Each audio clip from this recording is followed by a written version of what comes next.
Howdy, folks, and a very, very happy day to everybody. Let's see here. What do we got going on today? Today, as you see, well, as you can somewhat see, I've done a little bit of cleaning. So, organizing, picking up, whatever you want to call it. There's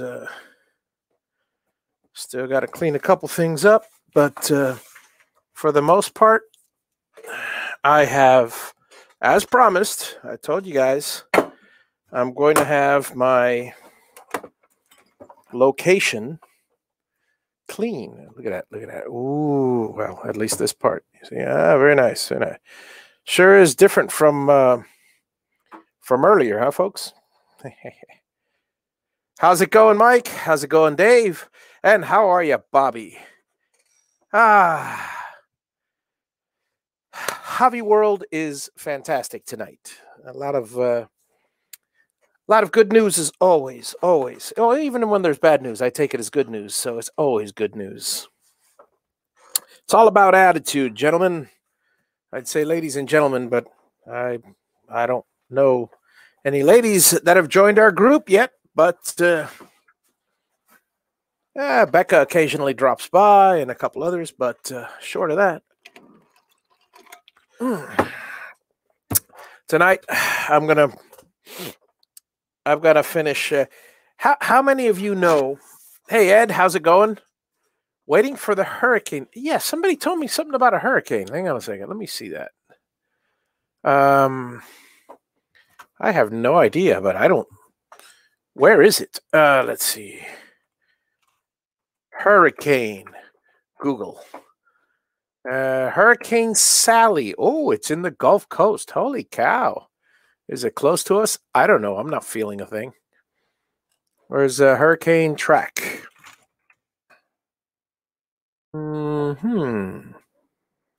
Disturbances, life-threatening, and historic flooding. Ooh, that's dangerous. That's dangerous. Oh, holy cow. It looks like it's hitting Louisiana. And Mississippi. Oh, boy, I better check how Steve is doing. Alabama. Holy cow. Hey, Mako, how's it going? Wonderful, wonderful day today. Wonderful day today. So, how many of you guys know? How many of you guys know what a trunk clean is? How many of you guys have ever done a trunk clean? And now, for those of you that don't know, I'll explain it to you.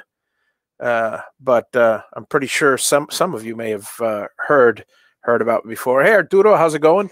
How many of you know what a trunk clean is? And I'll wait for the responses here. And Joseph, how's it going? And then I'll tell you why I'm asking if you've heard of what a trunk clean means. Mobile, Alabama. That's oof. Well, I hope you stay safe, Ed. Say, are you buttoned up? Everything. I hope you're not too near the coast. Because that could be a dangerous thing in the low-lying lands. I know that I'm 13 miles inland, which doesn't seem like much, really, but that's a lot. And in Central Florida, I'm about 150 miles inland, so it's a lot safer up there. They only require, I think it's 150 mile an hour winds, but I'm still building all my structures to 180.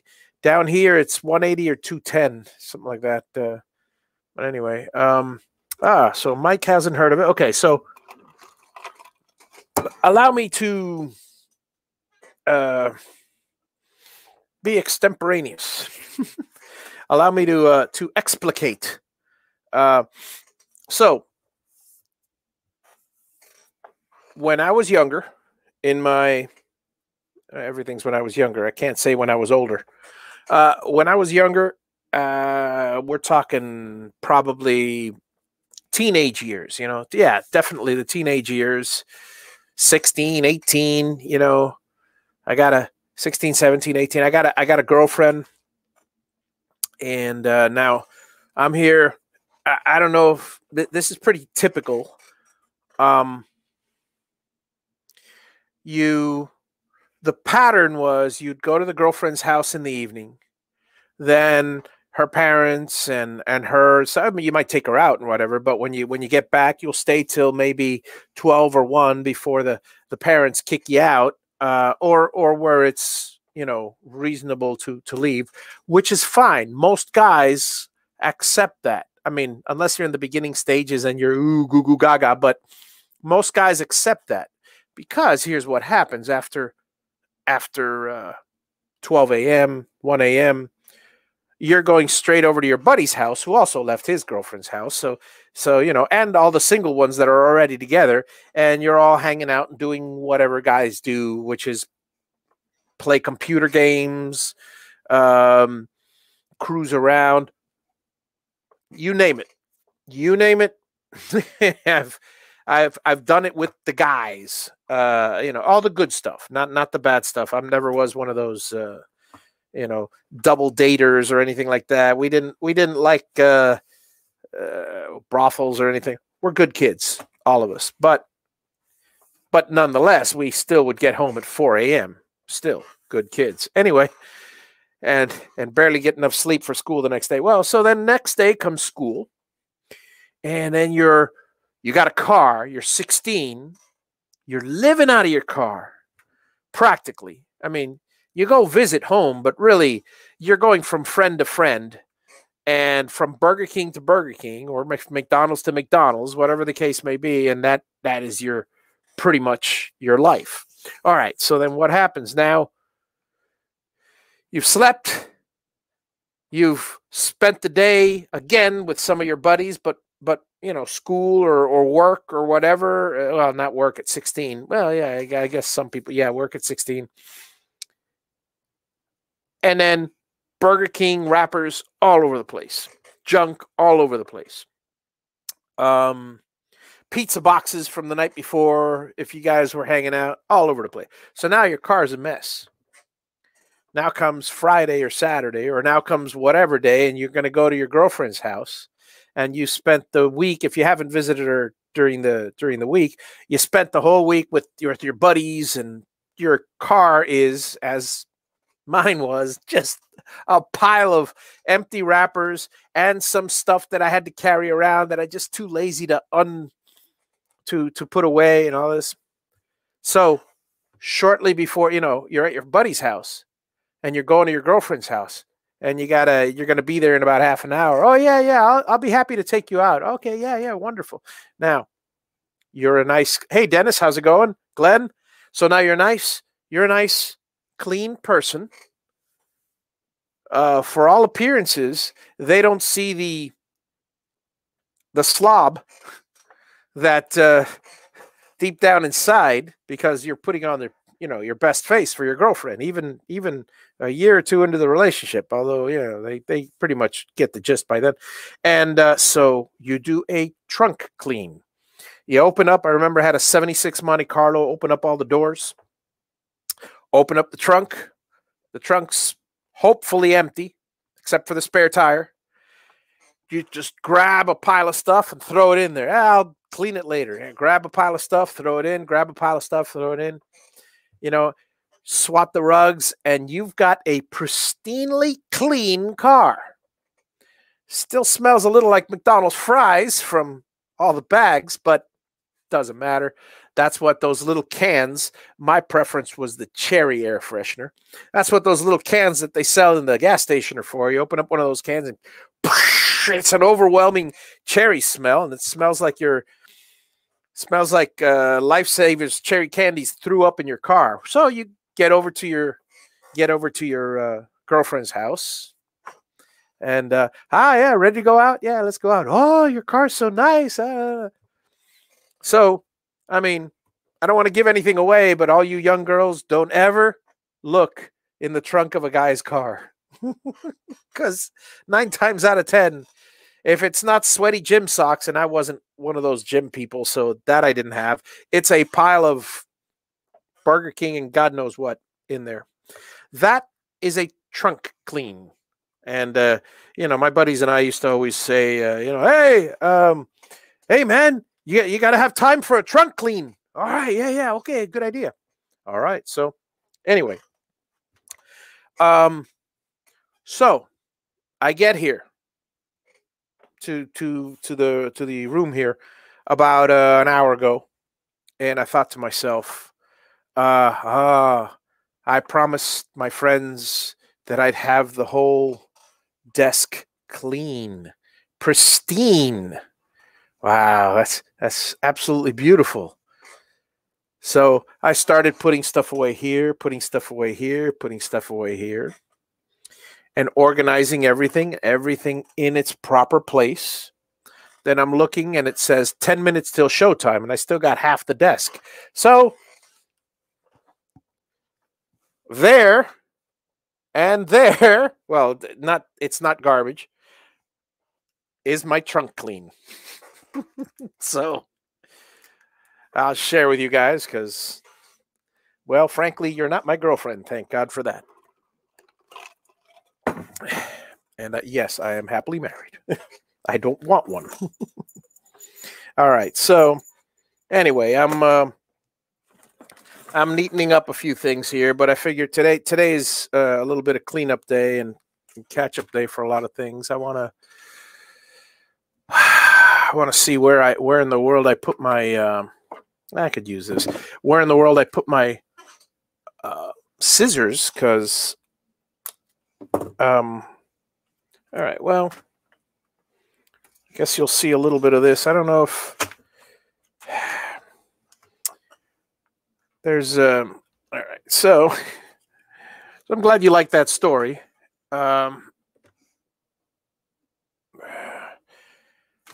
Shrink wrap, a lot of shrink wrap. So what I'm going to do today is I'm going to cut some shrink wrap because this will save me time in the near future, which I need a lot of these cut. So, and I figure, you know what? I'm trying to find a good. Yeah, I guess that's good. 4 centimeters is a good measurement, roughly.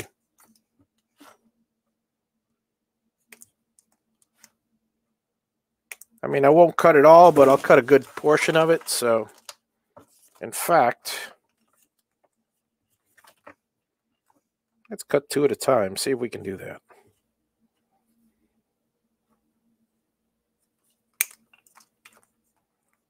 And we can. May I ask you, Javi, something? Yes, you may. How did you build up subscribers on YouTube? I'd like to build up mine. Okay, well, I'm happy to share that information. It's not easy. I'll tell you right now, everybody. In the beginning, in the before time. Now, let me give you a little brief history of popular people on YouTube. And when I mean popular, I mean some of the more popular makers. They had quite a number of advantages. Number one is, at the time, YouTube was new, emerging, and nowhere near as saturated as it is now. Nowhere near. And you know what? I think I can do 3 at a time. So the people that started around, say, 2006, 2008, you'll notice that all the big ones, all the, they're either, and I really do not mean to sound male chauvinistic, but I'll be blatantly male chauvinistic. You are either 99% of the big YouTubers in the maker community were either started early in 2008 and they were, part of a group of people that, or women that are many of them women that again, well, I'll get to the personalities in a second, but women that basically, since this particular profession, not profession, area is male dominated, or well, not dominate. Well, yeah, I guess I could say that male, majority male. Then obviously, women, as far as YouTube makers are concerned, have a bit of an advantage because honestly, they're easier on the eyes, and women can argue all they want. No, no, that's not true. I made it on my own merits, and this and that, and this and that. And again, not to sound male chauvinistic, but I am giving you the guy's perspective, and I, as a guy, would rather see content being equivalent, a woman making something, than a guy making something, just because it's interesting. Now, it all depends, but there were some, well, anyway, so that's the woman men thing, but the timeline thing is very important. Most makers that are popular, they started out as a group of, you'll notice that they all know each other because a lot of them started out at the same time. Around 2006, 2008. I was more of I started in 2012. So no, not 12. It was 14 actually. So it took me that long to gain. Now, here's the thing. If your goal is to gain subscribers for monetary benefit, I'm telling you right now, give it up in the woodworking world. There are very few, and we're talking about like Jimmy DeResta, April Wilkerson, people that make Bob Claggett, people that make a considerable amount of money doing this. They do it because they've been there longer, and they are an extremely, extremely rare. This has been talked about many times. They are an extremely rare section, a very small percentage, very small. I mean, we're talking a percent of a percent of a percent of YouTubers out there make money. Well, you got to have 1,000 subscribers, and you got to have 4,000 watch hours. In order to do 1,000 subscribers and 4,000 watch hours as a maker, you either have to be putting content out 3 to 7 times a week minimum. You got to have a great personality. You have to, so here are the secrets. Great personality. You have to have a lot of content out there. You have to, what's the word? Get together with other YouTubers, because you help each other in and I'm not saying ask them, oh, hey, I'm a YouTuber, could you help me and steer people? No YouTuber is going to, I'm telling you right now, if you think that a YouTuber is going to say, oh, hey, why don't you go see this guy? It's very rare that a YouTuber, the YouTube, I have to like, for instance, myself, I have to really like the YouTuber's content. Good evening, Big D. The YouTuber's content in order to sacrifice my my social credit, if you want to call it that. In other words, I'll give you the example of BNI, Business Network International. I used to be extremely popular and extremely a big shot in BNI Miami. So much so that I was a big shot in BNI corporate and in other regions in Florida. Now, that was my personality. It was me getting along, me schmoozing, and giving a lot of myself. So much so that my business at the time suffered. I was given so much because I enjoyed the attention more than anything else. Well, anyway, bottom line is now I had social capital. At least that's what, the franchise owner called it. He called it social capital, which is wonderful. Except now here's the thing. Here's the thing about social capital. You can use it. If you have social capital, people want to get to know you. People want to meet you. People want to see you. You're sort of a pseudo celebrity. That's why I guess what celebrity dumb is. But the reason being is deep down inside, they want a reference, a referral. They want to connect with the person. Now YouTubers are an interesting breed because most of them, including myself, are very attainable, very reachable, very, themselves. Most. There are a few which are extremely businesslike and reserved, and they're very guarded. But for the most part, so in order, but all YouTubes know, when I was at the 50 member mark, and I was dying to get more subscribers, I learned very early on that you don't ask people to promote you. You just don't do that. That's sounding begging and desperate. You create stuff. You create stuff and say, hey, tell me what you think of this. And let people talk about you. And if you can, every now and then, create your own buzz, through friends. But in a very, very quiet way. But for the most part, let people talk about you. That's one of the secrets. Gaining subscribers.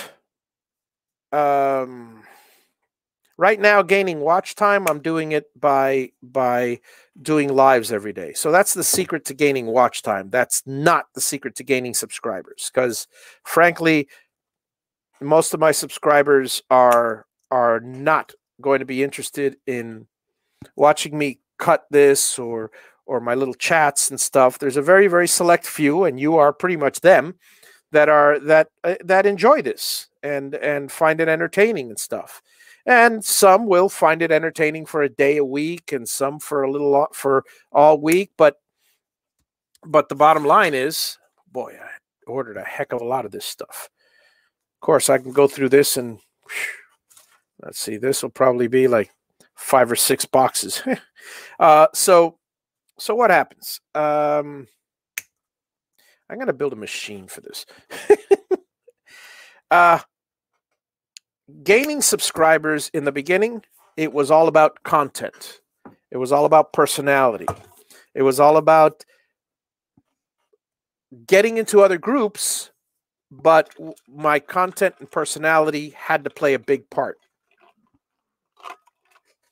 For instance, I'm not going to mention names, but recently I saw a guest on a show, and I was told by a friend of mine, again, not going to mention names, that he was as dry and as dull as a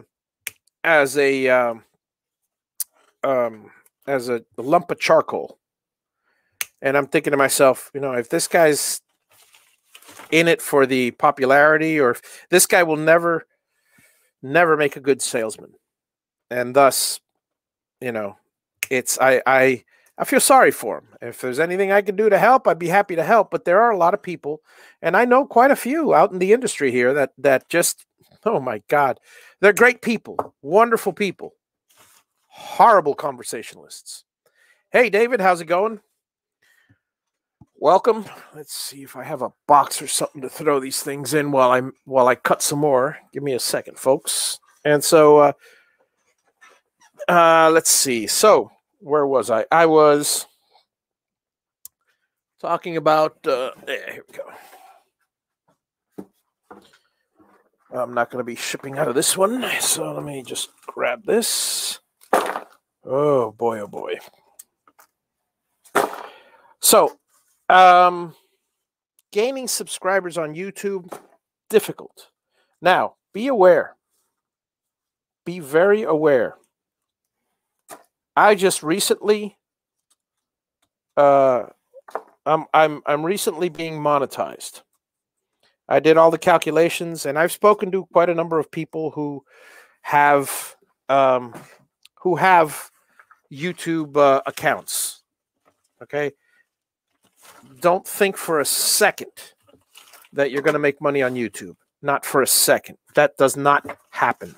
That does not happen. It happens. It happens so rarely. There are very few people who make money on YouTube. A lot of them claim to, but oh, what happened to my fingers short? That was I'll tell you the whole story on that. That's I was 11 years old, and it was a ring. Well, there's the whole story. I'll tell you the long version another day, and or today. I don't know if I have time. So what happens? The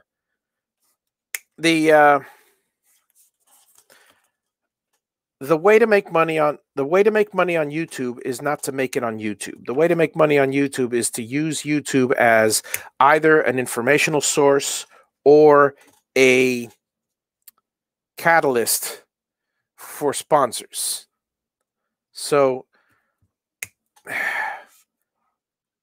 basically, okay, what do I mean by that? I mean, for instance, if I were to do review videos, okay, yeah, I'd get a lot of watch time. I've get quite a number, maybe get a number of subscribers. By the way, be aware, and I'll tell you from my analytics, and I'll share the fact that I'm not going to tell you who, but a lot of friends of mine in the 30,000, 50,000, 100,000, and million member mark all say the same thing. 90 to 95% of their views, if not more, come from suggested videos. It's all YouTube. It's all YouTube suggesting them, you know? So, my table saw got my index finger a few years ago. Ah, man, that's a shame. That's rough. I mean, well, I had a semi-traumatic event because I was 11. Well, it was very traumatic, actually, but I mean, hey, life goes on. Didn't affect my playing keyboard. It didn't affect my clarinetting. So life went on. But anyway, yeah, so the way to do it is, let's say you do review videos. Well, you're going to get, if you do reviews and you become really, really good at reviews, again, if you're looking at YouTube for, there's different ways of looking at YouTube. You can look at it for a business. And when I say a business, it's not from YouTube, making money from YouTube, never. Because, I mean, I just got monetized. I have 1,500 subscribers. I got 4,000 watch hours, and I'm probably going to make, on average, $10 a month. And they pay you every $100. So it won't be a few months before I see my first $100 paycheck. I said it a long time ago in the beginning. YouTube sucks the life out of you. If you want to make money from YouTube videos, think of return on investment. The longer you're in it, the higher your hourly rate. When it begins, you're looking at less than a cent an hour. Let's put it this way. I've got, how many do I have? 150, 160 videos on YouTube.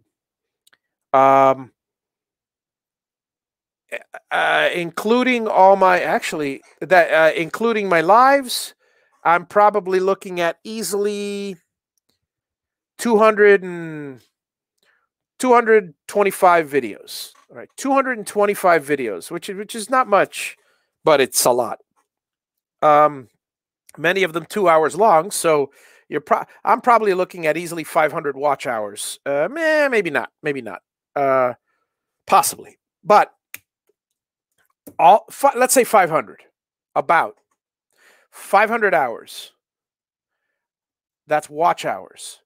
For every 5 minutes of watch time on my 150 videos, I'm looking at 2 hours of video time and another maybe 4 hours of editing. I used to edit a lot more when I was younger. I mean, and then I edit now. It's 10 minutes, 15 minutes of editing for my more recent videos, but it averages to about 4 hours. So 4 and 2, that's 6 times 150. That's 900 hours plus 500 hours of video. I'm looking at 1,500 hours, and probably that's a very conservative estimate of how much time I have dedicated and to the upload of my current videos in YouTube. Easily 1,500 hours.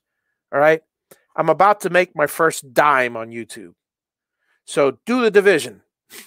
Now, what happens down the line when you get to be somebody like, see, I don't know how much Jimmy DiResta would make. I don't know how much one of these other guys would make. You know, I know there are exceptions to this rule. People like PewDiePie and all those top guys that do complete idiocy, but they're popular with the crowd.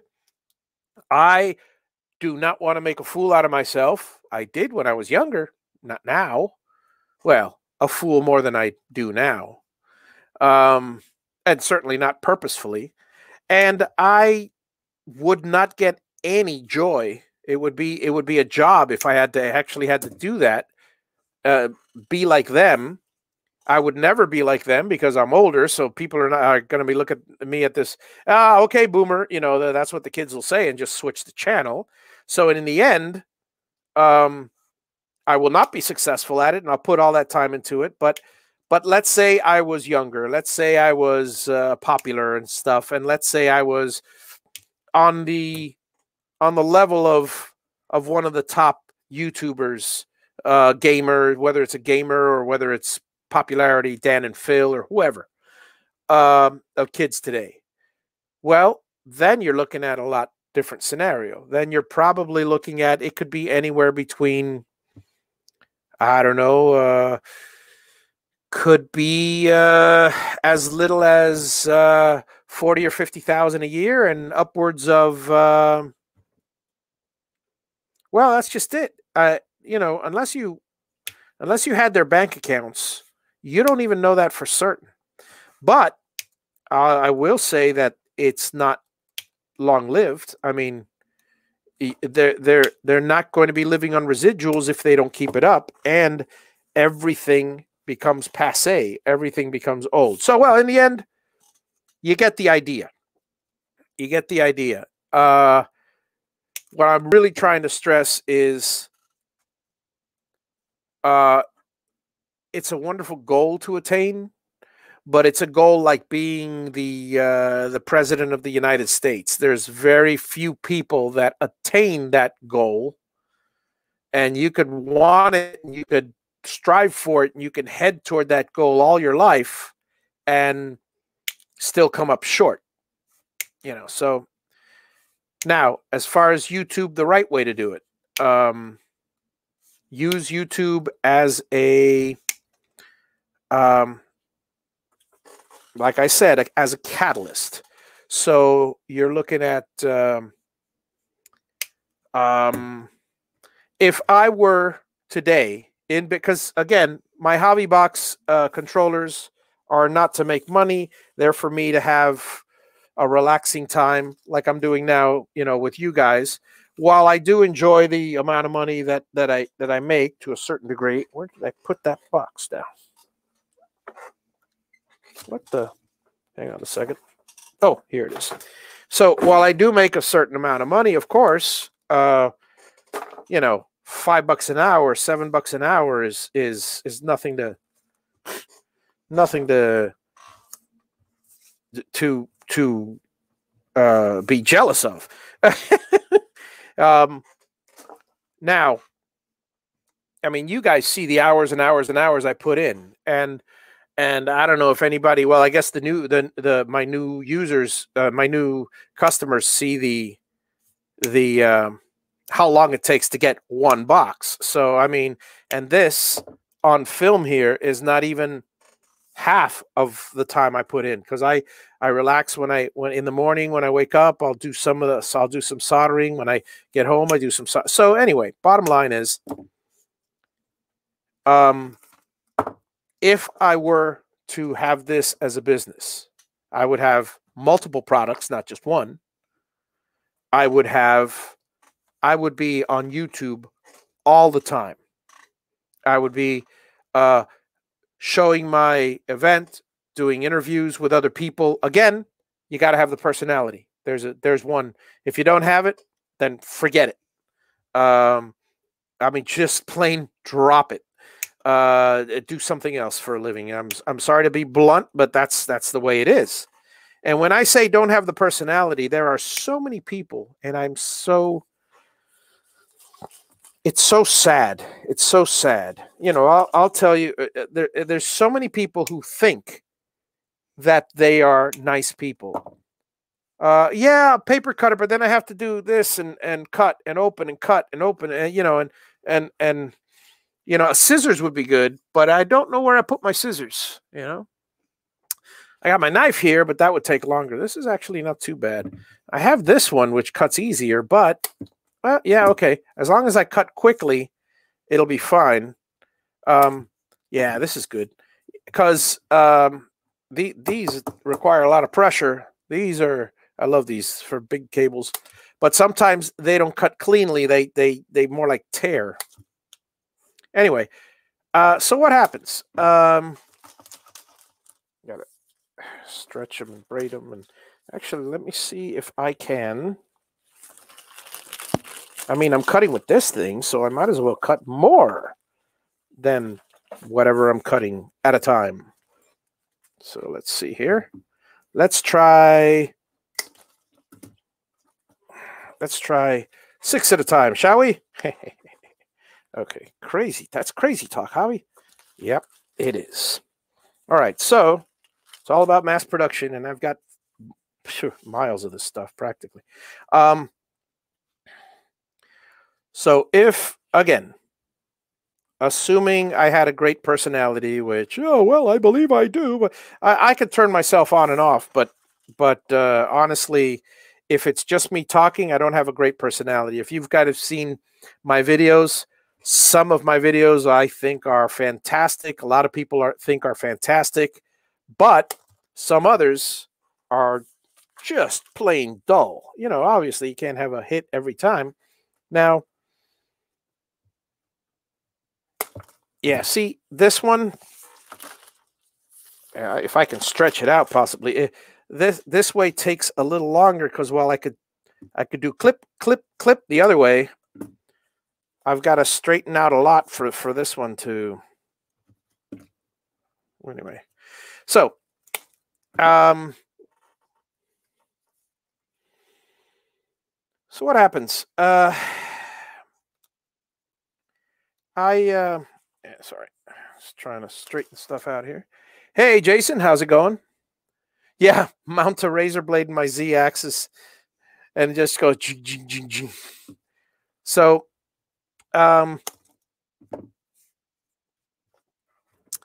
so as far as YouTube and making money, let's say you have you're selling things on YouTube. Anyone will tell you. In fact, Dennis, if he was here, and he may very well be here, he recently posted that he's making decent money, and it's all, guess what? Word of mouth. Yes, it's all word of mouth, because that's all it takes. Every bit. I'll tell you right now. I mean, you guys have heard it before. I have 3 successful businesses. Every single one of them were built through word of mouth, not Google. Now, again, the particular businesses I have have nothing to do with. They are not social media type businesses. If you're selling bulk and drop shipping like Amazon on the internet, you'd be a fool to do word of mouth. Well, you wouldn't be a fool. Word of mouth always works for everybody. But in that case, it's all about splattering the internet as much as you can with your brand. But that doesn't work for I mean, the Javi boxes. There's another one that it's word of mouth, but it's a different word of mouth.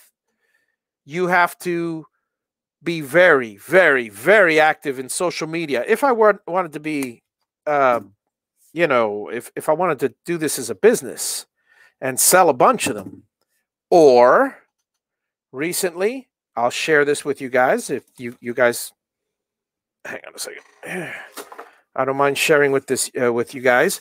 Recently, I have spoken to. I did a few connections, and that's actually locally to someone who was building some units, some CNC units, okay?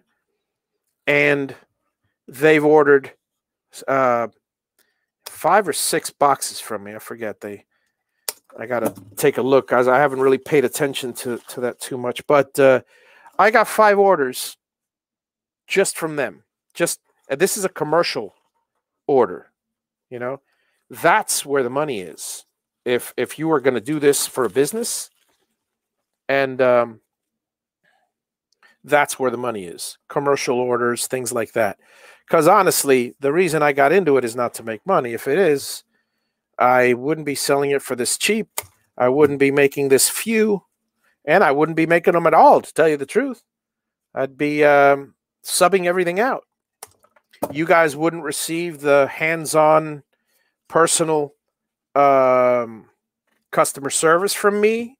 And frankly, that's how I started some of my other businesses. The painting business was all, my customers, even now. That's why I'm doing more commercial than residential.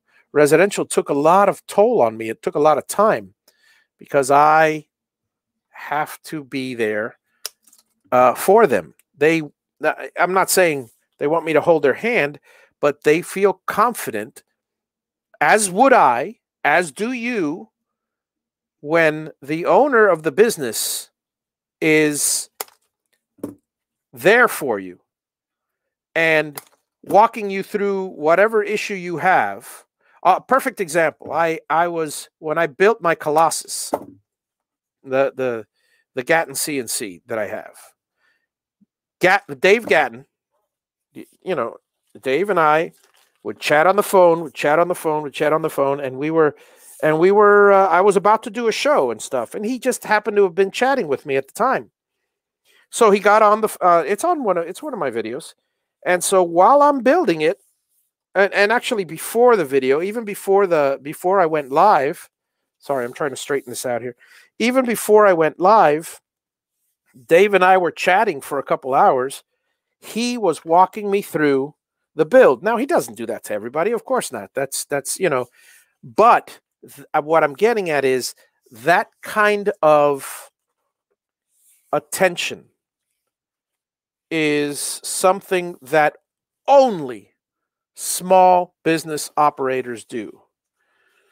You will not see, I don't want to say they're not going to be successful, but you gotta take one or the other. You either got to take a small business operator that's very nice to you and you're happy with and all that, or you got to take a production machine that the guy has, they say they're there for you, but in the end, they're really trying to make money. So if they don't make money, they leave. And if they don't make money, or if they have to retool because they see they don't make money small way, then again, they're not there. I don't know if I'm explaining myself very well.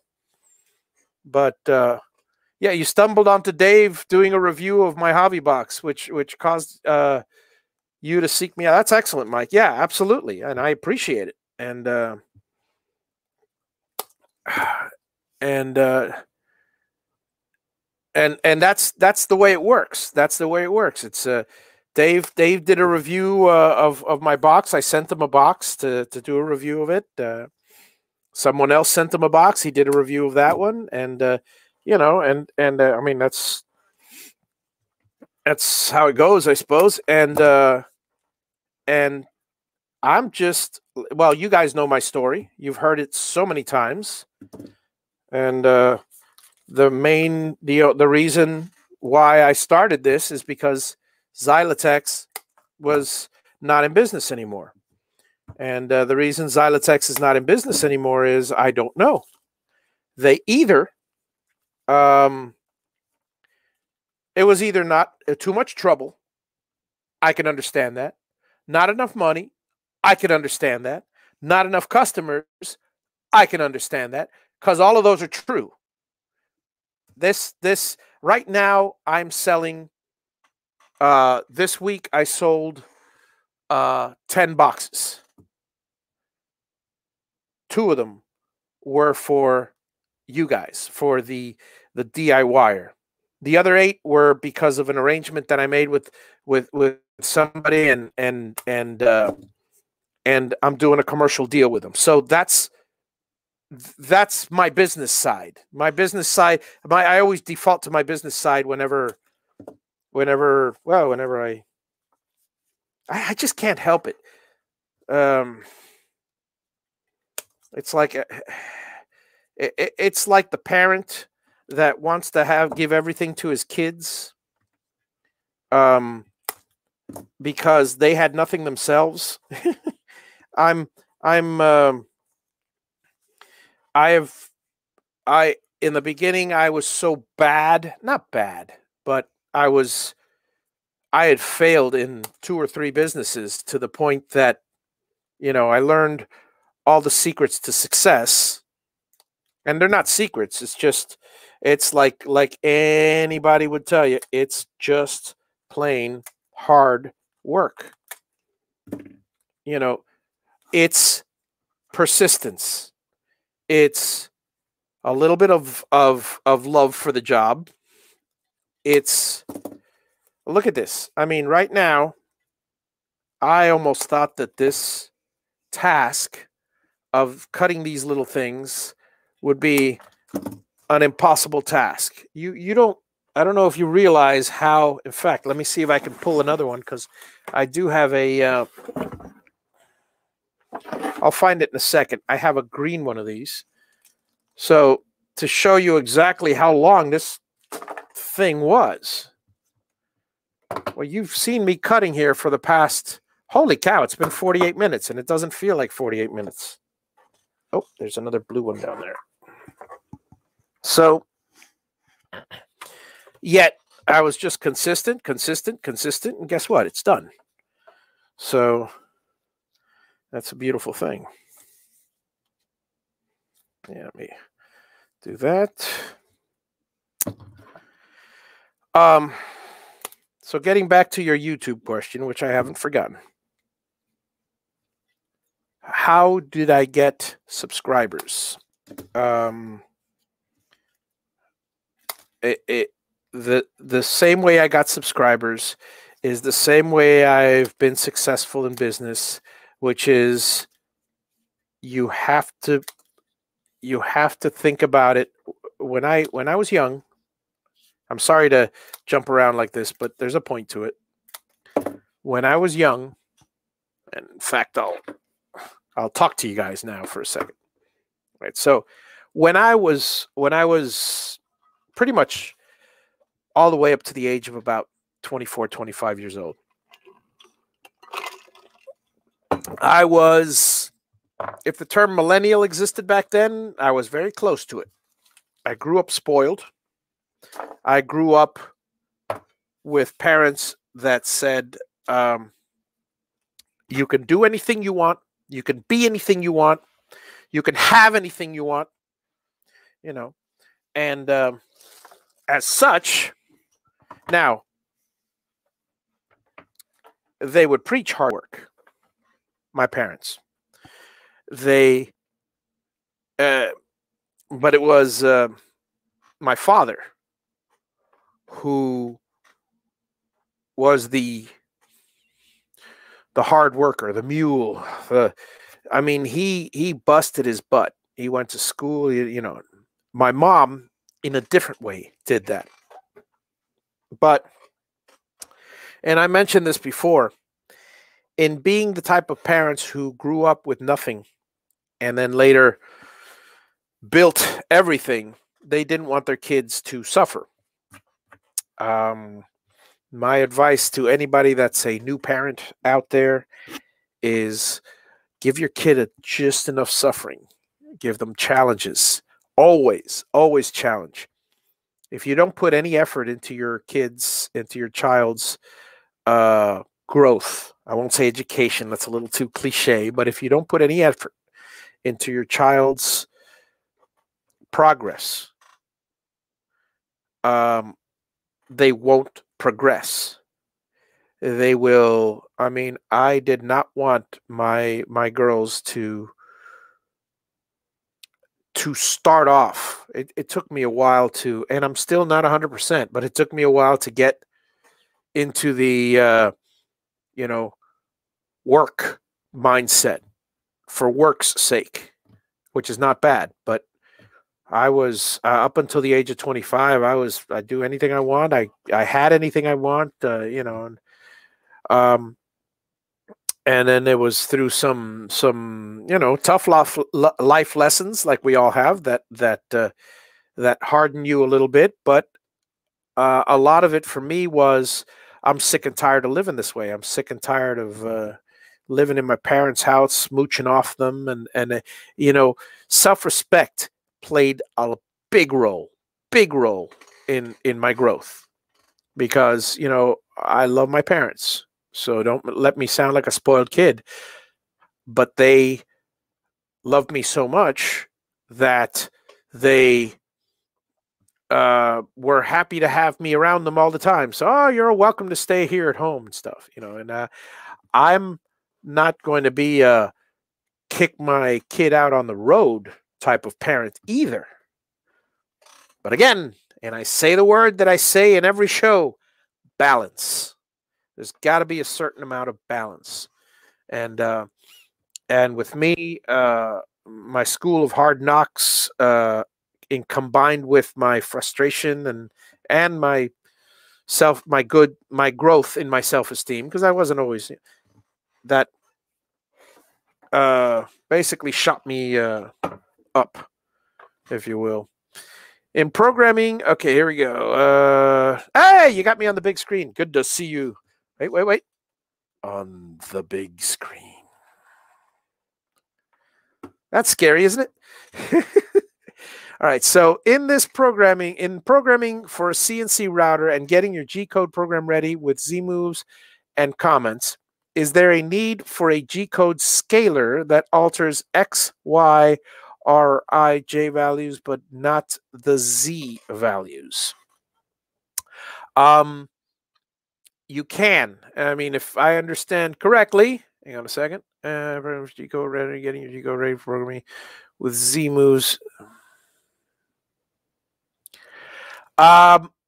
Is there a need for a G-code scaler that alters X, Y, R, I, but not Z? No, I think it would be the opposite. I think well, but we already have that. It would be we need, but we have it, so we don't need it. A scaler that alters the Z, and the reason why I'm saying that is the Z. Let's say you have a 3D print, which if you look at it from one particular angle, it's perfect. I want to do that relief on a plaque. Well, the 3D print, let's say you want to do a 3D print of this cup. All right. And so it's just going to be a shape of a cup. Now, clearly, you're not going to model the entire cup on a plaque. First of all, if the plaque is here, you can never get back to the backside. Second of all, it's 3.5 inches. you want to, so on the Z, again, we're looking at this sideways. On the Z, you want to completely flatten the Z to, you would take this, you would slice it in half, so you'd only have the top part, and then you would shrink it to 1/4 inch height, 1/2 inch height.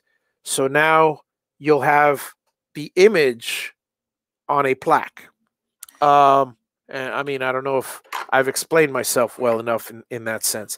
So I could see a need for that, but Aspire, VCarve even does that. They can flatten 3D images. Hey, there's Russ. Now, I did not hear you come in. Did you just come in? I've been in for about 4 or 5 minutes. Man. Oh, you know why? Okay. Okay. No excuses, but there's always an excuse. This is why.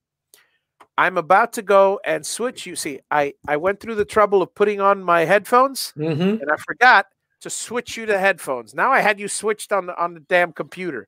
So now I couldn't hear you with my headphones.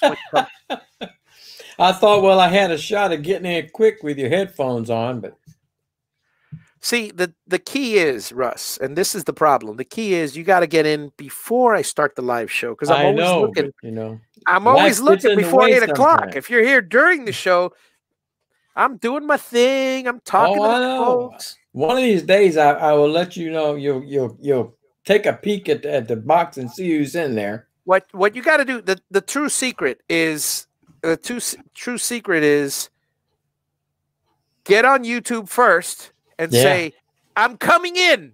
Yeah, and then I'll just sit and wait for you. I was just about to hit the button to go to YouTube. Yeah. Are you anywhere near the hurt? No, you're Alabama's. Oh yeah, it's not coming far my from way. You also. We don't need another one. That was enough scare for me for a long time. I hear you. I hear you. Now we're you don't just get talking. Okay, speakers. Here we go. You don't get to call me a wimp on that one. Nope. You don't get to be. You don't get to be a wimp this time. It's a shame, but oh well, it happens. So, what we're chatting about is more than anything while I'm chopping, these beautiful things. We're talking about gaining subscribers on YouTube and things of that sort, things of that nature. Okay, where is my? Hang on, I'm looking for my other. There it is. Okay, here's the green one, guys. Ooh, okay, let's start cutting. Well, before you catch a break in your breathing there, let me just go ahead and say hello to Jason and to Mike. Oh, absolutely. Absolutely. Hello, Jason and Mike. And then so let me see if I could just make this one a lot easier to cut by cutting them all at the same time. Oh, that would sound like it like to killed you. Yeah. Felt like it. So it's been a good day. It's been a topsy-turvy day. Wife's here. I might have to cut off in a minute. Hang on. Meow.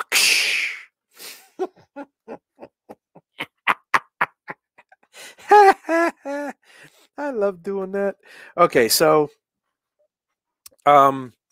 another point about I'll switch the camera back down in a second, folks. Another point about where did I put the camera? Oh, it's down here. Another. So you were asking seriously about YouTube subscribers. And again, I told you some tips and tricks. One of them, of course, is get together with other fellow YouTubers. But before you do that, you got to have some decent content. And, you have to develop a few bonds, with your fellow YouTubers, because you can't just say, hey, promote me, because as I was talking earlier, one thing that I never said, but I implied, is that social capital is just that. It's capital. It may not seem like it to you, or it may not seem like it to the guy on the bottom. Let's put it this way, and you know this to be true. If I have $1,000 in my pocket and I give a couple people $100, I no longer have $1,000 in my pocket. The same is true, for the most part, about social capital. If I have 1,000 members, maybe not, not to the extreme, but the analogy, but it's close. If I have 1,000 members and I tell all my 1,000 members, listen, you guys got to do this. You guys got to see this guy. You guys got to see this. And the guy is as dull as a rock. Well, what will happen is,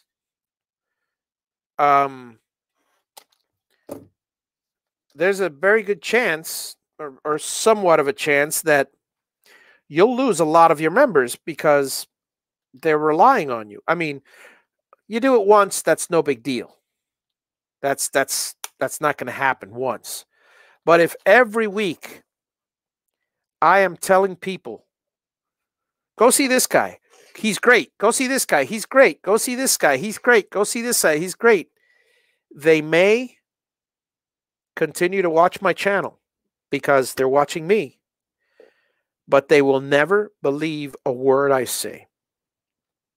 So every time I recommend somebody, like I'm a big fan of Frank Howarth, or every single time I tell somebody the Gatton CNC is a great do-it-yourself machine, or if I tell somebody, so-and-so is a great turner, so-and-so is a wonderful person, if I'm not speaking the truth, my reputation is on the line. And the next time I say something like that, no one's going to believe me. And so basically, my word is nothing. My word means a lot to me. A lot. Where is my... Keep losing this thing here. All right. My box, I keep moving it. So, and I say that so you understand that you don't be disheartened when you, hey, Tim, how's it going? Don't be disheartened if you go out to, say, a bunch of, let's see if I can get this to, I'm going to have to do this the hard way.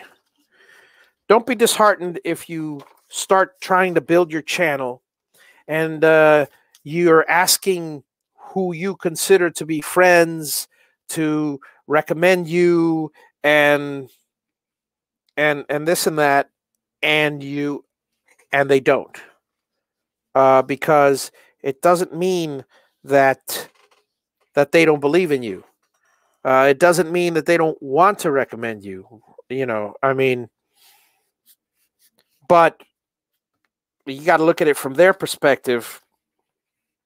Every single person that they recommend, they don't know you from squat. They probably know, because this is a social community, they probably know. I know easily right now, upwards of 500 or 600 YouTubers whom I consider friends, not close friends. There's a few that I consider close friends, not that many, but quite a number that I consider friends. Now, if I'm not doing anything for them, and again, I'm using myself as an example. Most anyone in the community will be the same thing. If I'm not using anything for them, let me see here. Oh yeah, I'll get to your question in a second, David. Then frankly, why should I do it for you? There's a line of people, and I'm not, and And there's another reason. I want to promote my channel if I'm in that business. And so I guess my point is, one of the ways you can build your stream is to have somebody recommend you, but you have to work hard to gain their trust, or to gain their, it's not just asking. Never ask. That'll get you the opposite effect. That'll actually push you away from them, because it's begging, basically, and nobody likes a beggar. I mean, well, I don't know. Well, another way to gain followers. Well, let me answer David's question next here. The reason why I asked you this is because if you have a sign fully pre-programmed programmed for your router, and you want to just alter the size of the sign, length and width, 2D. Honestly, that's a good question, because there's a problem with that. I mean, no, I'd have to see the G code in action. And the reason I say that is because David, is because Vectric, practically any design software, you could grab everything and just shrink it, scale it one way. They all have that feature, X, Y. To do it on the G code level, I will agree with you. I will tell you that yes, there is. The answer is a simple yes. There is a need for that. I'm trying to rack my brain as to where would I use it, and there are instances. Now, it depends on the person, but let's put the average CNCer. The average CNCer, let's say he creates a plaque or a program or whatever on Vectric, creates the G code. The problem at that point happens to a lot of newbies, which is they save the G code, and this is talked about over, and Mark Lindsay talks about it many, many times. I've talked about it many, many times. Every expert in the subject has talked about it many, many times. Save your original file, not just the G code. But that being said, now you're the guy that just forgot to save the original file. Oh boy, what do I do? What do I do? What do I do? If you're cutting out the same exact piece, not a problem. A real need is a program that would reverse engineer the G code back to a DWG, but they have them, but that's a tough one. That's a tough one. Do this to 16. Okay, there we go. Now, so there is a need, because let's say I now want that plaque. I don't have the original file, and I want to scale it for a different size. I don't have to recreate the whole thing. So yes, I would say that would be a good selling point for that particular file. I mean, that particular product. Sorry, I'm just trying to.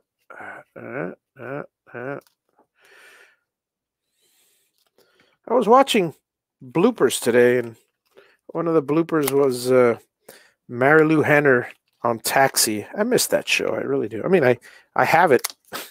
Funny part is I have all the episodes on my library, but still, I miss that show. So, I mean, I hope that's given you a little input, David. I hope that's helped in some way, shape, or form. Would I need it? Now,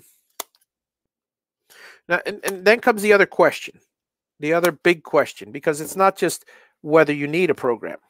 Because a lot of people ask that all the time developing a product. Do I need it? Do I need this? Do I need this? You know, like the one question. Is there a need for CNC plug and play controllers? I asked this question some time ago. The answer is yes. But the real question you should ask yourself is it productive? Is it profitable to make them? It's like there is a need for many, many things in this world. Many things, and many of which would not be. I'll give you the examples of solar panels. Hang on, let me just finish this. Is there a need for a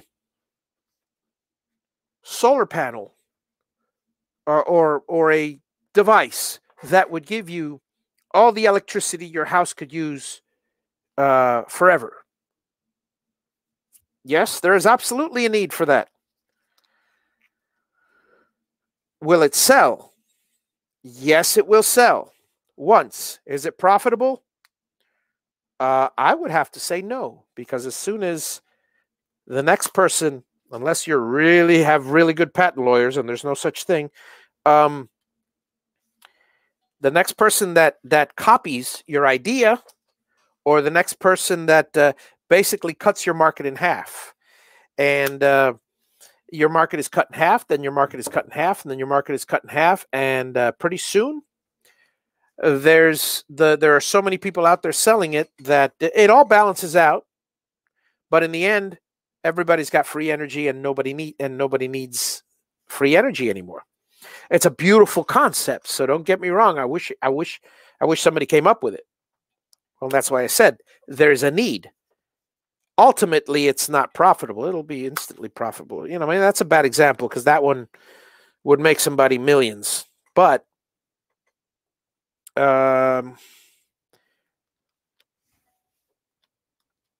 your example, for instance, if somebody were to ask me, you know, how much do you think I can charge for something like that?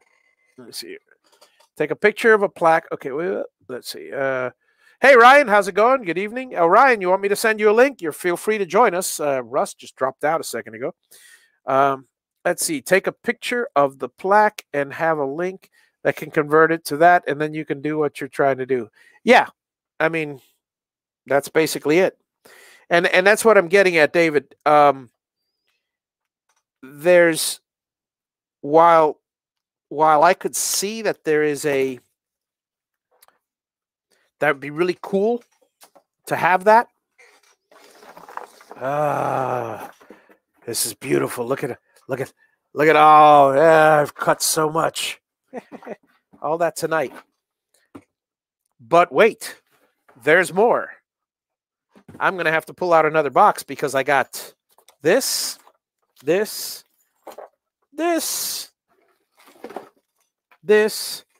got a white one and a black one also, but anyway. Okay. Let me put this over here for the moment. So yeah, yeah. There's a need. But if you're asking me if it's going to be profitable, I would venture to say, my first question is to myself, would I buy it? And I'd say no. I'd say no. You know, a lot of people ask the question when they're developing a product, would you buy it? That's not the right question to ask. Do people need it? That's not the right question to ask. You know, the people in society, I've been in business long enough to know that those are not the questions you ask.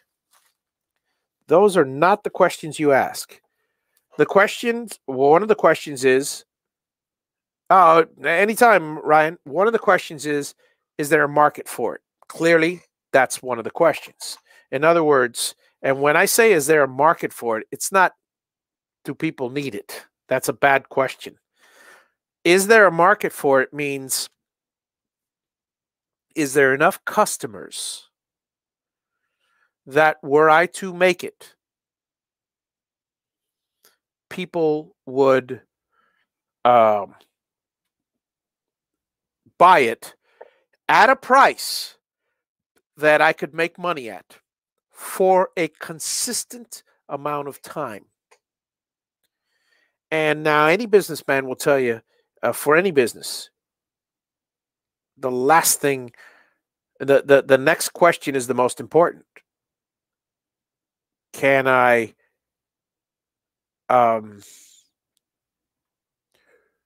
add to it? In other words, do I have a variety? Do I have options? Do I have, and not just one item. It's like, let's say you sell a go-kart, and you're selling one brand of go-kart, and then you sell the engines and this and that. You're not going to, if you were the first guy to ever build a go-kart and you sell the go-kart, if you're the first guy, that's a different story. Yeah, the Model T Ford or the Model A, whatever.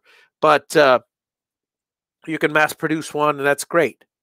But look what happens over time. People duplicate it, and they copy, they change it, and then all of a sudden it's competition. And the true question is,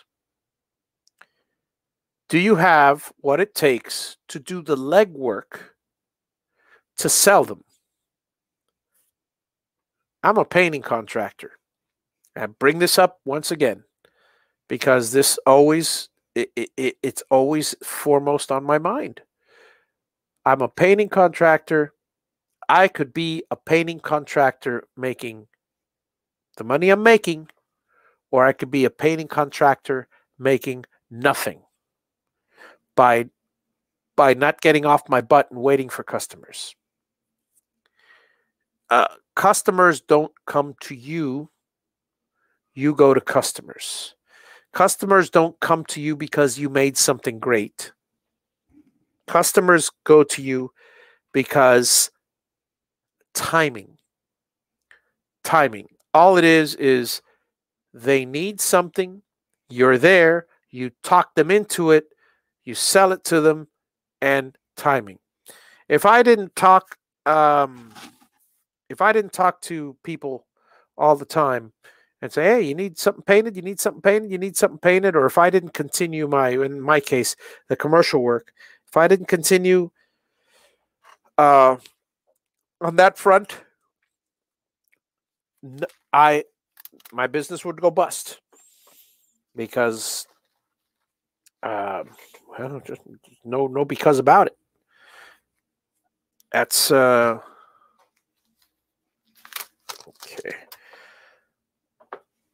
Yeah, I've said it before. You guys have heard me say it. And most of you guys are retired, so you don't care. So anyway, let's see what I can do about this. See if I can... these are a lot smaller, so I may be able to fit more together, but...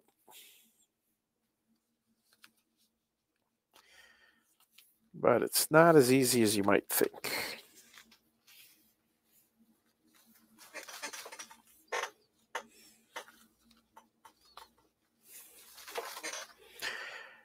Yeah, I just... so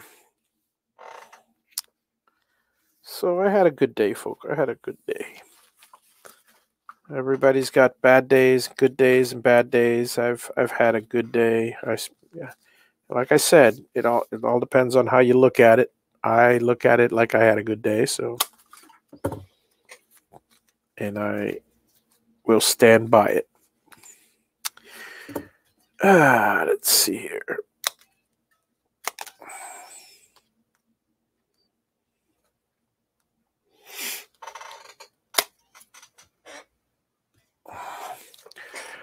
Any other questions while you're here? Let me go ahead and put my this thing back here and on the wonderful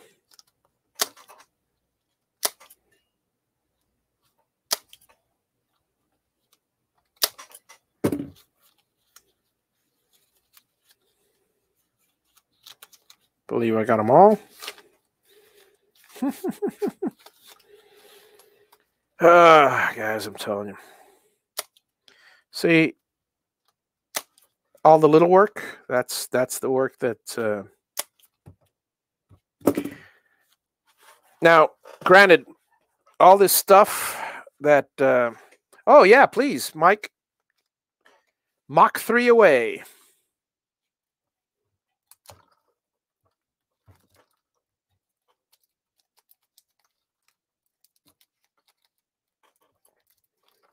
Okay, this is just tearing them. Let me see if I can get a pair of scissors. Ask your question. I'll be right back. I know I have a pair of scissors around here, laying around somewhere. I just got to find the right box.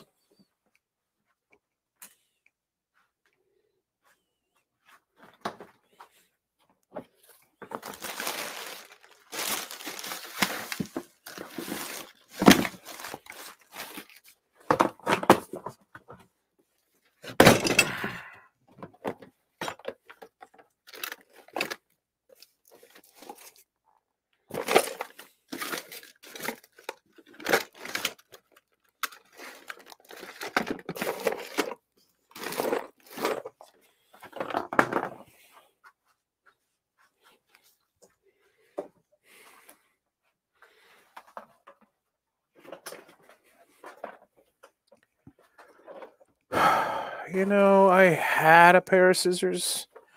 Now I can't find it. Let's try this one, see if this other one is better. At least it cuts crisper.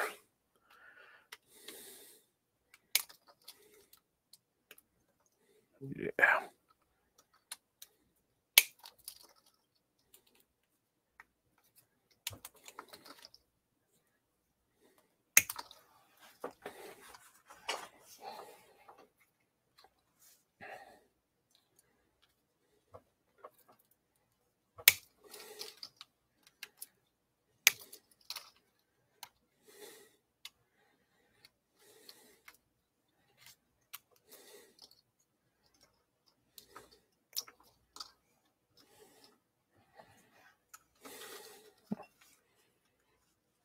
So, Mike, what's your... I mean, I don't know if you've asked it yet because there's such a delay, but what's your Mach 3 question?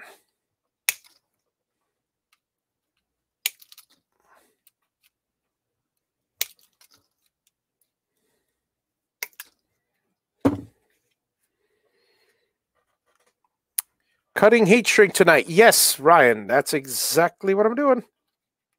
Doing the old... I figured, look, I spend so much time doing this on a regular basis, and I just... I got a bunch of commercial orders for the boxes. Much a surprise to me as anything else, but... well, it's not that much of a surprise. I put in some calls. And so I'm going to be needing a lot more than usual. So I ordered I ordered a whole batch of supplies for more Javi boxes because I really want to get ahead. And a few of the things that are that's happening recently with them is I'm getting to a point where I'm going to have I'm not going to have to solder a single component. So soldering with Javi pretty soon, maybe no more.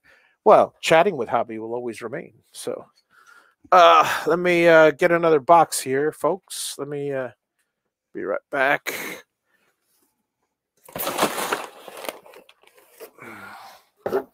Okay.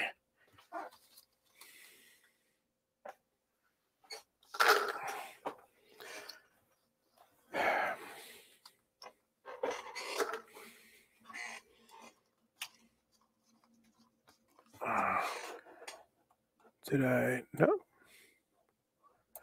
That's funny. He didn't. Mike, you said you had a Mach 3 question, but I don't see it yet. So, do you still have your Mach 3 question? Just curious. Alrighty.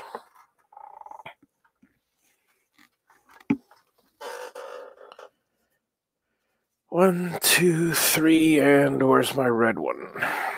There it is.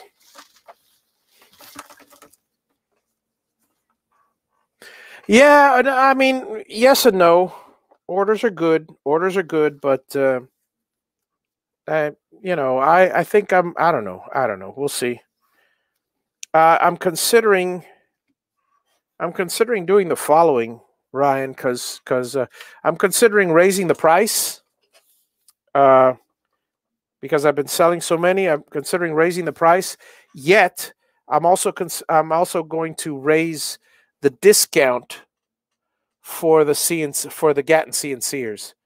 Because what happens is I'm starting to get more that are not, that are, other brands and stuff. Which I've gotten a few trickles here and there in the past, like one for every 10, and now it's just crazy now. So. It's a long story. I don't want to get into it, but oh, come on. Here we go. Just it's not that I don't want to get into it. Is I don't want to give away any secrets. But bottom line is, I have to differentiate between the two. There's a lot of people that there's the community, and then there's the corporate side, and the reseller side, and the export side. And some people somehow have, so I basically want to make it worth my while if I'm going to do it for them. Have a good one, David. Good to see you. But not give up but not have to raise the price for the people who truly need it cheap. And if this other guy, continues, because time will tell. If this guy continues for a long enough time, then I'll just bow out of the game. I'll always service my customers, so that's a promise.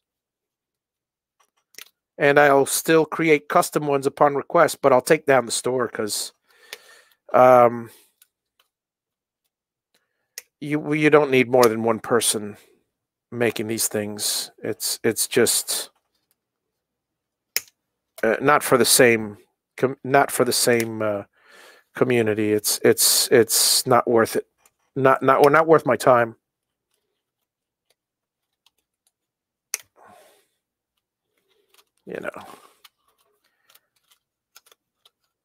Give somebody else a chance to, if they want to waste their time, that's fine with me.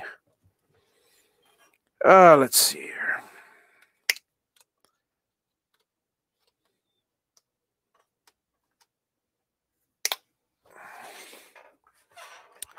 I have a demo version of Mach 3, and that's why I can't get Mach 3 to see. No, that should not be the reason. Shouldn't, but I can't tell you for certain. Can't tell you for certain, Mike, but you should be able to see the pendant. Have you checked out Dave's videos on connecting a pendant? Because I know you're going to have to do a lot of searches. He's got a lot of videos out there, and it's like looking for a needle in a haystack. But he wired a pendant. He's wired a pendant a few times on his show, on his past show, the CNC with Dave. So I would say look for those. I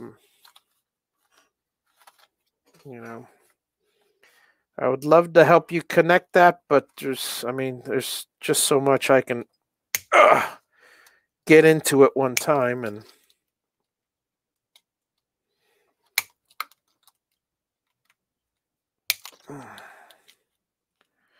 so, yeah, I was on my Hangouts link today and chatting with a few people, so that's a wonderful thing. His show, go to, oh, God.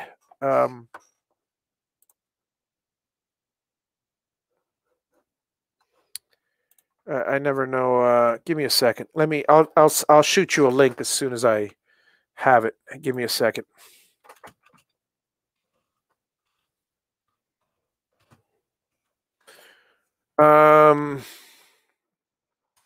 Now what kind of pendant is it? And that'll help me because he might have the same exact one.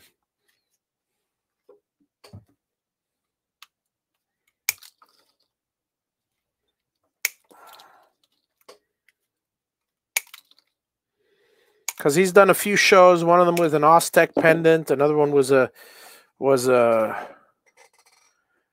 yeah, no, I've got it right here. I've got the link right here to here, this one.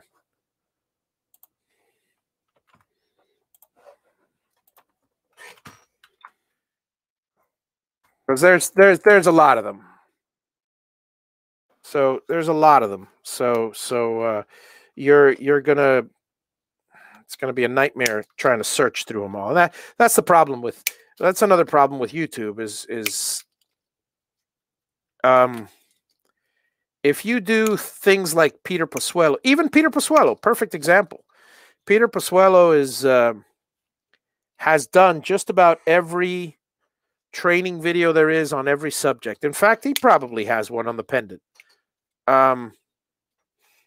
Maybe. I don't know. Yeah, probably. I don't know. But the thing is, 250 shows or 300 or 400 shows each, that makes for a very, big haystack to find a needle. Particularly now in Peter's case, let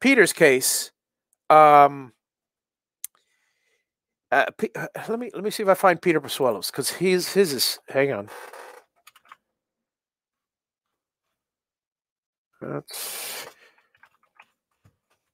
That's his. Okay. He's got it on a UCCNC. Ah, here we go. Perfect. This is the one you want to watch. Nothing again. I mean, hang on. And the reason why I say that is because the thing about Peter's videos is they are it's not Dave will Dave, some of Dave's videos are like Peter's, concise and to the point, and other ones are shows. So you don't want to maybe you do want to sit through a whole show and just to get the information you need, but because there's a lot of valuable questions and stuff. But personally, I don't have that kind of time. I like to learn something quick. I like to learn something to the point. Everybody's that way, Dave himself is that way.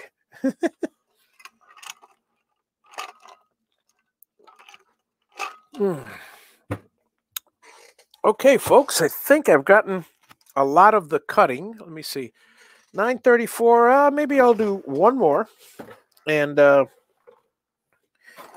I can find out where it is, because it's in here somewhere.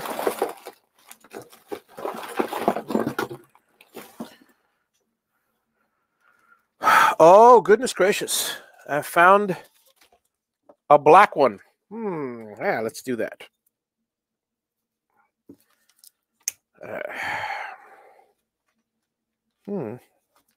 I wonder if I can, yeah, let me just take it right from here and see if, yeah, I could do that.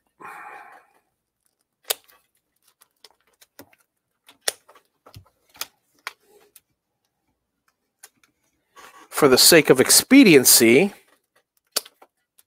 I have just chopped through all of this. Maybe it's not so expedient. Most of them are good. Yeah, because the reason why I don't like doing something like that, folks, is because they produce bad cuts, and then in the end, I have to, retrim them like that. There's no way I could use that. So I gotta, and see what I mean about the tearing. If you don't have a lot of them, they're It's not good. All right, so let us entertain you. Okay.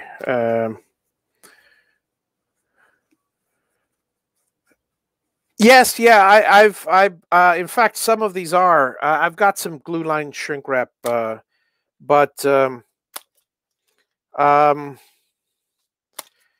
it's great for outdoors. I use it. I save that stuff for outdoors. It's just a waste of money for a hobby box. Because I mean, there's no point. It's more for weather sealing than anything else. I love that stuff, though. Don't get me wrong.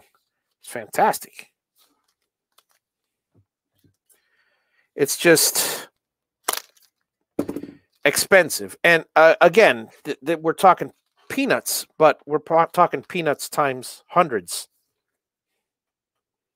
So I want to not go crazy. You should use a paper. Yeah. Did I? I was wondering if I scrolled back. You actually, yeah, Jason. I had that suggestion before, but the problem is I have to go ka-chink, and then I got to move it out, and then ka-chink, and then I'm doing this whole thing. I'd rather just squeeze my hand, frankly, and just like this, boom, then this, boom, and just continue until I get to that. It's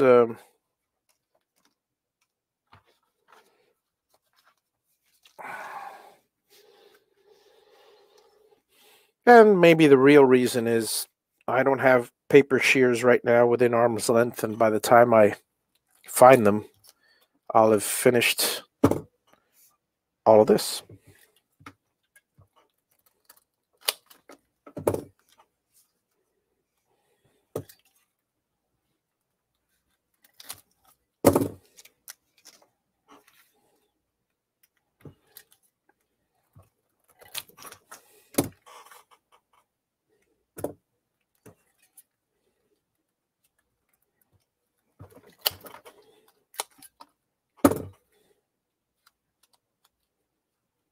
Okay, those are long enough.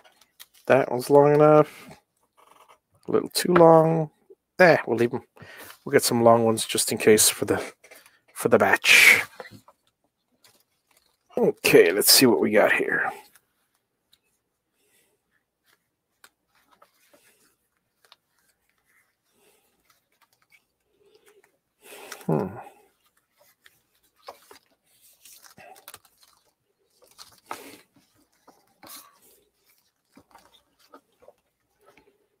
I'm just trying to neaten everything up here, folks. Give me a second, and I'm almost done.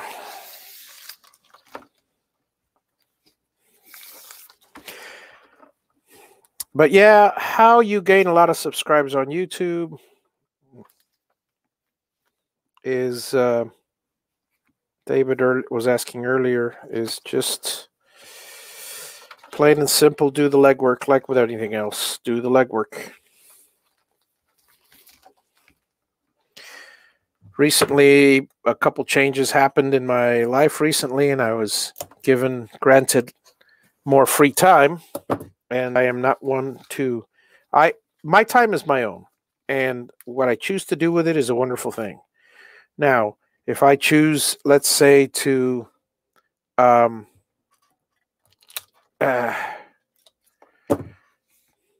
bottom line is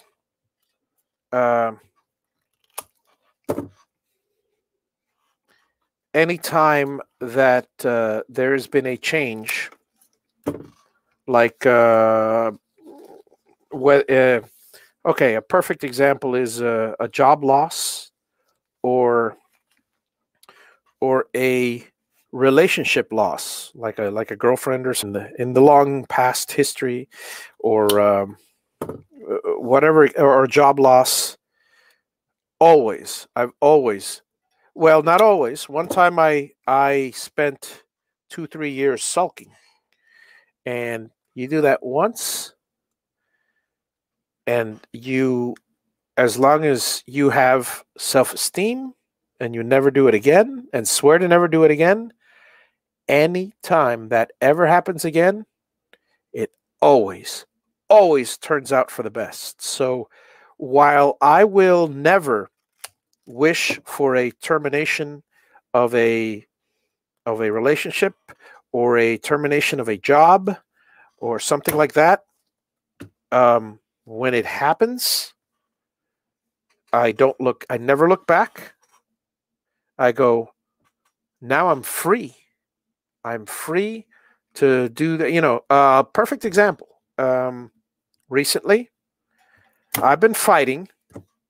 Never. They say never fight City Hall. I was a little upset because a neighbor reported, and well, they don't watch my channel, but this guy has told me some secrets about his life, like cheating on his wife and things like that. So people in glass houses shouldn't throw stones, as they say. But I'm not that person. I'm not gonna go out and say, "Oh, hey, look, guess what he told me," and screw up his whole marriage or whatever, just because he did something bad to me. But the bottom line is, it's made my life difficult in the sense of an issue with the container that I have. Some of you know the story, some of you don't. And the bottom line is, it's a short story. It's against code. Code compliance guy says you got to remove it. I'm fighting to get the. I was stressed out and fighting to get the permit faster, done faster. And then I thought, you know what? It got to the point where, like it all does, where I go, why am I trying to one up him, the person who reported me? Why am I trying to one up him by trying to prove that I could leave it on the property? That's I don't. That's not the way to win. The way to win, in my opinion, is, well, you've already won. Because the second he reported me, he became the man to be pitied, the man to be, that you should feel sorry for. He's the one who's insecure. He's the one who hates life. He's the one who hates life so much that he hates his own life so much that he has to take it out on somebody else. He's jealous of what other people have, and when you think about it that way, I've always thought about it that way from the get-go, but now I'm truly thinking to myself, not worth the time. Not worth the time. Eventually, he's going to see a huge. He's complaining about a little container, and I'm going to have this monstrous 4 or 5 buildings on my property. And now, because he complained about a container, I don't have enough money to landscape my property, so the neighborhood the neighborhood suffers. Bottom line is, I had a very good day. I found somebody to buy the container. Now, once I decided I'm not gonna fight this fight, he's not worth it. I sell the container, follow, and now I've got months to relax for the code, because now I'm not technically against code because I don't have a container on my property, which is, I think, the most asinine rule. Eventually, I've mentioned it to so many friends of mine up there that some of them are actually going to, do a little lobbying and get rid of the. And when I say get rid of, I'm saying lobby against the re-election of the commissioners that enacted this code, because it's very recent. I don't care. I'm karma, man. Karma. As they say, karma is a beautiful thing. And right now, I'm hurt.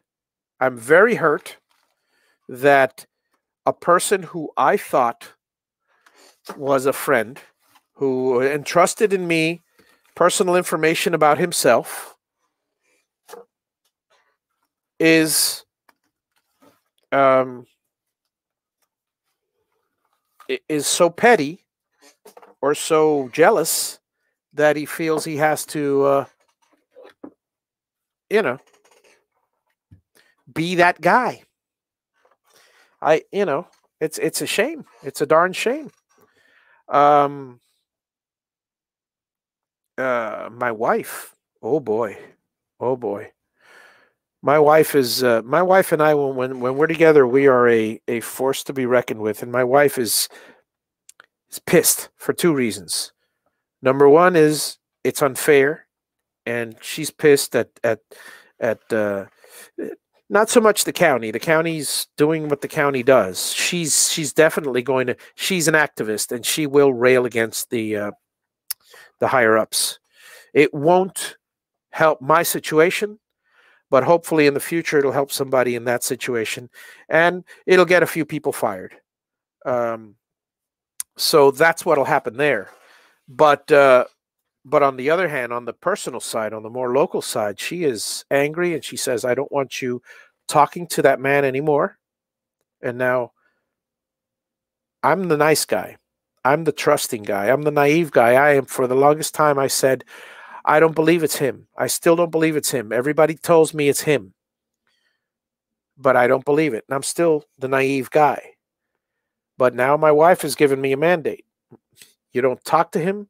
You don't have anything to do with him.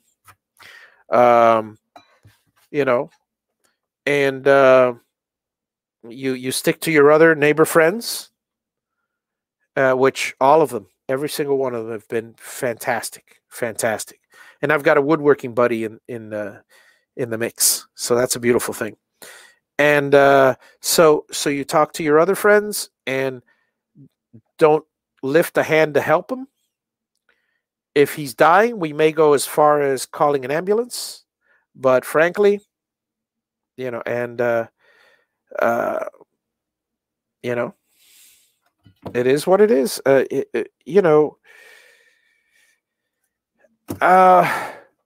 Good night, Jason. Have a good evening. It's a shame. It's a shame that people have to be that way, and it's really affected me. You could tell, obviously, it's really affected me. It's hurt me. It's hurt me. I feel so sorry for the situation. I was trying to share all my information of what's going on and what's doing this, and I'm trying my best to do everything in my power to be a good neighbor. And apparently there must have been some lack of communication. Some people are that way. Some people, um, I'm a very I'm a straightforward person, but I'm a talker. And sometimes I let my emotions get the better of me. Very often. My longtime friends have thick skins, and they don't get hurt with anything I say. They give as good as they get, and and they're not, they know me. They know that if I ever say something stupid, it's just a stupid fit that for whatever reason, and it's just that's one of my problems. My little immature. Uh, Everybody's got their quirks. That's my fault. Uh, um, and But I'll tell you, in that case, I don't know what in the world. I can't imagine what I would have said or done to provoke that kind of.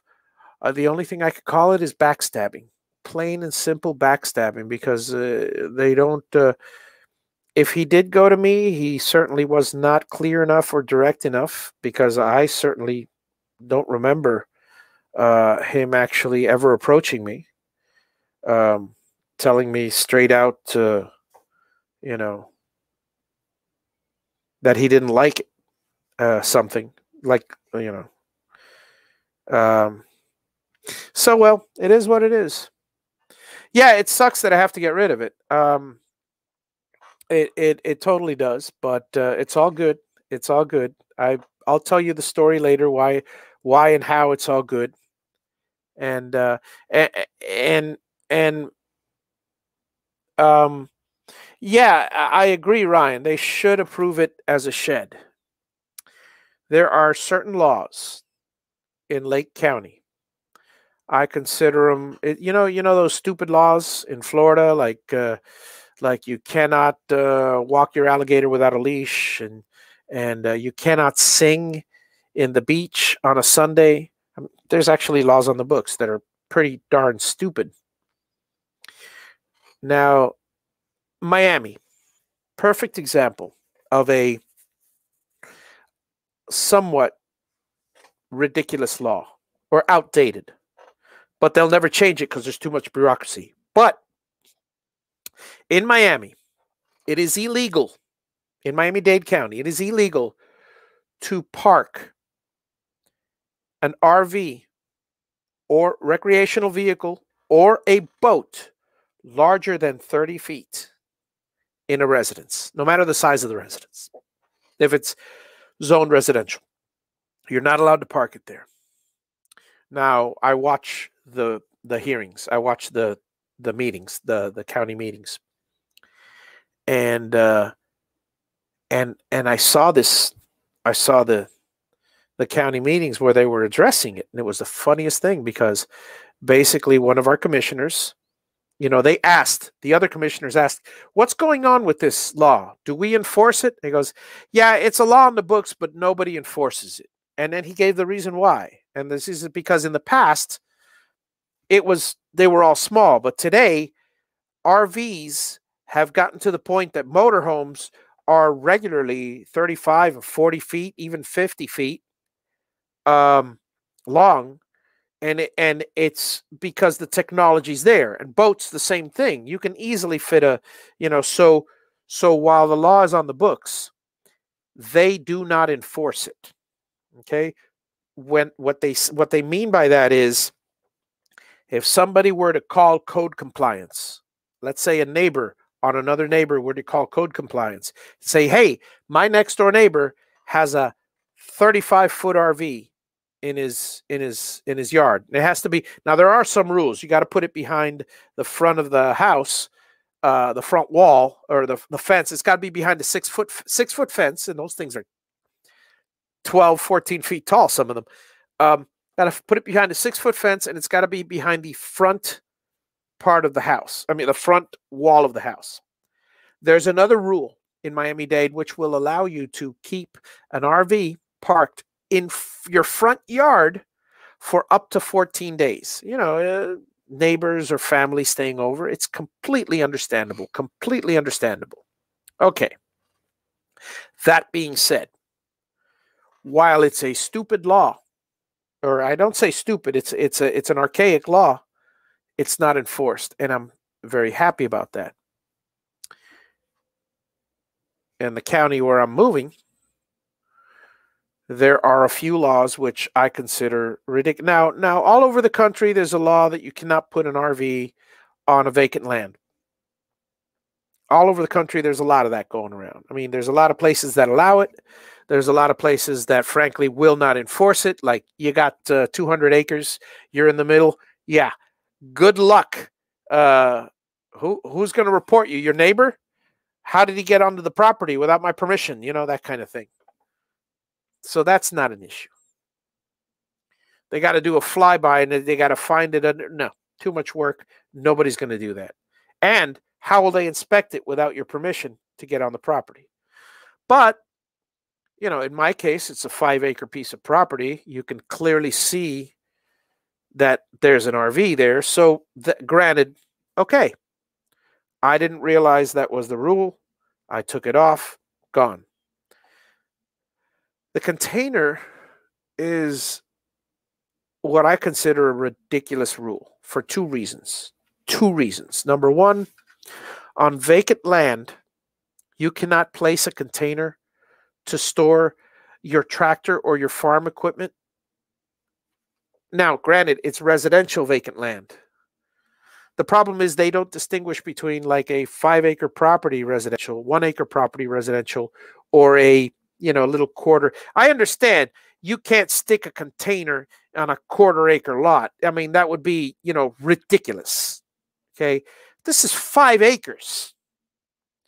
I I don't need a tractor for a quarter acre. I need a lawnmower. I can put that in the back of my truck. I need a monstrous mower and tractors and stuff to tame and to maintain 5 acres. No, I live in Miami. Apparently, I am now I am not allowed to keep the stuff on premises. I have to pay the expense of storage or come in with a trailer, which is what I'm going to be doing until the house is built. Come in with a trailer and stuff. But here's the truly that's a bad one. But this is the truly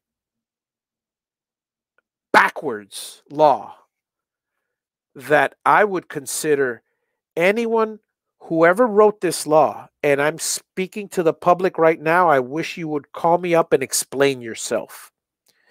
I am speaking to whatever commissioner proposed this law, because you have to have, I will be blunt and I will blatantly say that whoever proposed this law has probably got a very low IQ. Certainly lower than mine, and that doesn't take much. Because a law that would forbid a container on a vacant piece of property during construction is just plain stupid. How am I going to keep my equipment from being stolen? How am I going to keep my materials from getting wet? How am I going? I mean, everywhere in Miami, you could erect a little shed, a little, you have, there's provision. There's a provision for a construction trailer. That's fine. There's a provision for a RV to live in the premises. That's fine. And I'll be doing all of that. There's no provision for material storage. None. None whatsoever. Yeah. Yeah. And yeah, it sucks. It regardless of the property, it should be considered temp storage. And now the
Sorry about that, guys. I don't know where I stopped, but I apologize for muting myself. I don't know how I did that. Probably stepped on it. But bottom line, I mean, what I was saying is that the person I sold my container to says he's got 5 containers on his place. He also lives in Lake County, and I'm not going to give him up. But or but he told me there's things like having your having wood covering it or painting it barn red, you know, and then they'll let you have it. And well, first of all, he lives on agricultural zone property, so um, so there is that. But well,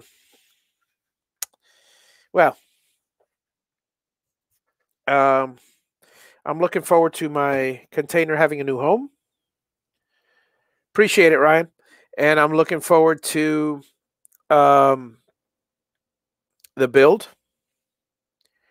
And I'm not looking forward to the fact that now, because of all this expense and the expense of having to stay at an RV park or a state park, and having to move these things and having to pay storage, that just basically took out all my landscaping budget. So I don't like that.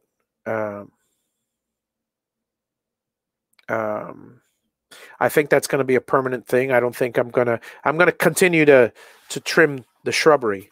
So it's going to be even more open than before, but now they'll you know, I don't know. I don't know. I don't know.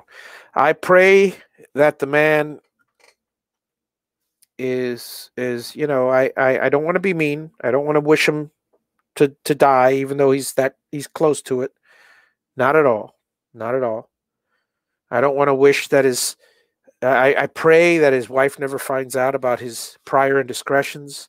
I pray that his kids don't find out how they feel about him. And are you Bread's dad? Let's see what we got here.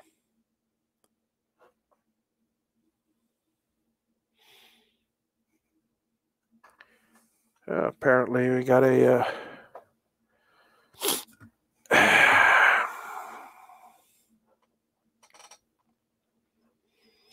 if you're trying to spell Brad, no, I am not Brad's dad. But please make some sense. This is a show that you know. So if you're an 11-year-old and Bread's dad, you're making absolutely no sense. Yeah, that's let me get rid of this guy. He's probably from China and has absolutely no idea what no clue whatsoever. Are you Bread's dad? What the hell kind of English is that? China, go figure. Well, okay, I'm generalizing. It's an Oriental country of some sort.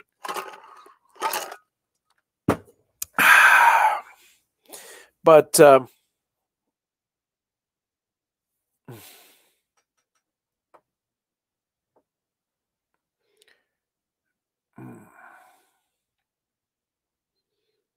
I said, you said, huh?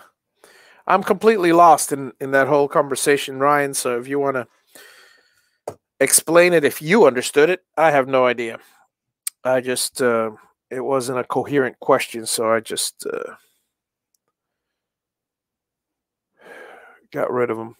I don't know the man. I don't know the boy. I don't know the 11-year-old. I don't know the 11-year-old foreigner that was that jumped in. So I will leave you guys with these with the wonderful farewell, a wonderful day, and I'll see you guys as usual tomorrow. And you guys have a wonderful day. Thank you once again. And tomorrow, I guess we'll finish up a couple more boxes because I've got some. Let's see, what's tomorrow? Tomorrow is the 16th. Yeah, that's what I thought it was. It's just a poor 11-year-old kid who is never going to be anything more than actually, I would say he's never going to be anything more than a fry cook at McDonald's, but even they have their self-esteem and their integrity and their and a job, which and their intelligence, which this one clearly did not have. So you guys all have a wonderful evening, and I'll see y'all on the flip side on the next show. And again, I'm a little tired, so you see me a little lackadaisical in the evening, but I am extremely happy. Sold a container. It's a shame it's got to go, but we move forward. And every time, like I said, we move forward, we get better, we gain more, and always the people that hurt us just they should be pitied. They should be pitied because pray for them, folks. Pray for those that reported me. Pray for those who don't give me leniency. If you're of that sort, because they truly deserve your prayers. They are truly sad, and dare I say, cursed and evil, mean people. And I'll leave you with that. Have a wonderful evening, and share the love, folks. Good night.